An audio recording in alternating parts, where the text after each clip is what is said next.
Hey guys, Coach Kevin, and I'm so glad to be with you today. You know, all month long we're talking about relationships. We're talking about relationships within the confounds of boundaries. And if you haven't, I'm basing the next 3 weeks of what we're going to be looking at are boundaries, and I'm taking some of the stuff out of this book called Boundaries, and it's by Dr. Henry Cloud and Dr. John Townsend. And if you haven't picked it up, I'd highly recommend it. I'm just going to be able to cover the surface items here, and not even that, just one chapter in here. And he talks about the laws of boundaries. And there are certain laws of boundaries whenever it comes to personal relationships. And the first law I want to talk about today is the law of sowing and reaping. Now, if you're a farmer, you know about the law of sowing and reaping. If you are a person who has kids, you know about the law of sowing and reaping. I'm a resident director for a nonprofit, and what happened to me the last few weeks has been interesting in one of the relationships with a young man I'll call Sam.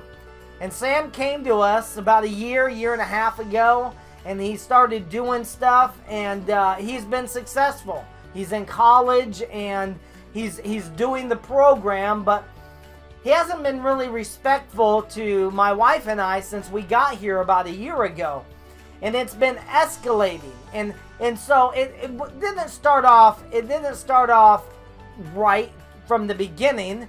And he began to sow seeds. And seeds, unfortunately, were of disrespect and not getting along and not fulfilling the expectations that we have for our program. And while that's unfortunate, that's just the laws of the nature of what we deal with. But Sam was going to school, and he was in full-time activity, and so besides the kind of disrespect and stuff, we really didn't have really many issues with him. But over the past few weeks, it had been escalating to the point where the disrespect was out of this world. And so it got to the point where he sowed too much and he watered too much. And now he was going to have to reap. And that reap was the consequence of being asked to leave our program.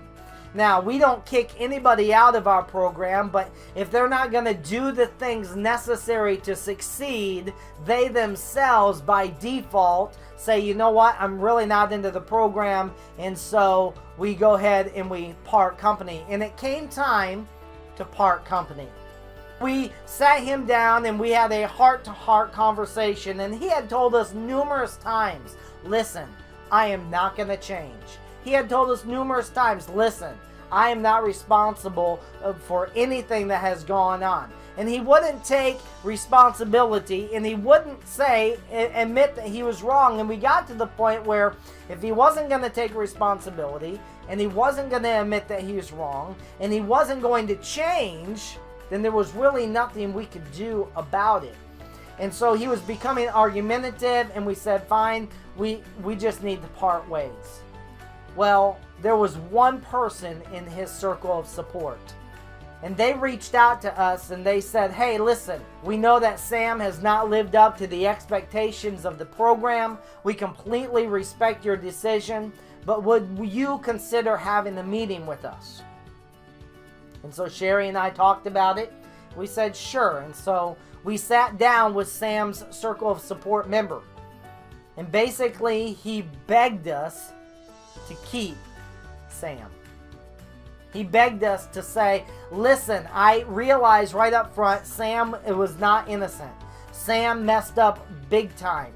What happened was, in this boundary of the law of sowing and reaping, sometimes can be usurped by a person who tries to rescue a situation. And that's where we were faced with. We were faced with a decision. Do we go ahead like we normally would and we exit this person, or do we extend mercy? Do we extend grace one more time? Sherry and I had a heartfelt conversation about that, and we said, you know, if he comes to us, if Sam comes up to us and apologizes for being disrespectful, for not meeting the expectations, and says, I'm going to do better in this area of my life, if he comes to grips with the personal responsibility that he has, then we can talk about him staying. But Sam would have to do that with us, but he would also have to go to the guys in the house. And the guys in the house, they don't get a vote, okay? This is not like Survivor. But the guys in the house need to understand where his heart is and that he has had a change of heart. And so we sat down on a Sunday night, and Sam pointed to every person that he had odds with and apologized. He humbled himself. Now, for the sowing and reaping aspect of the boundaries of the relationship, that was an amazing step forward for this young man.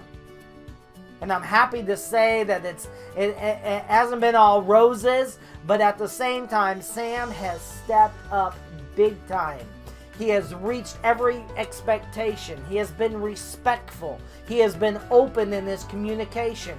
He has been the person. And now Sam, though he sowed those seeds, okay, he was reaping the benefits of what the rescuer had done. Now, I don't know. Time will only tell if this thing plays out. But in the borders of boundaries, in the boundaries of this law of sowing and reaping, the good thing is that it's all about relationships. It's all about honesty. It's all about communicating.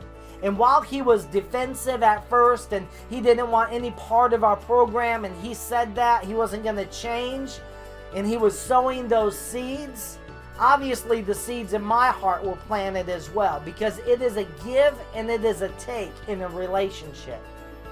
And while he humbled himself and he came to us and he apologized, and while he humbled himself and he went to the other guys in the house and he apologized, it went a long way. Now, is our trust level the way it should be? No. But we are building that back one rung on the ladder at a time. And so far it's been great. Now I'm sure there will come a time when things will get testy and we'll have to cross those bridges when we get there. But the bottom line is, what you sow, you will reap. Well, that's all the time I have for right now. If you want to go to my website, you can, thehollemansgroup.com. thehollemansgroup.com. If you want to reach out to me and email me, I'd love to hear from you. thehollemansgroup@gmail.com. And I will talk to you next week, and you guys have a great week.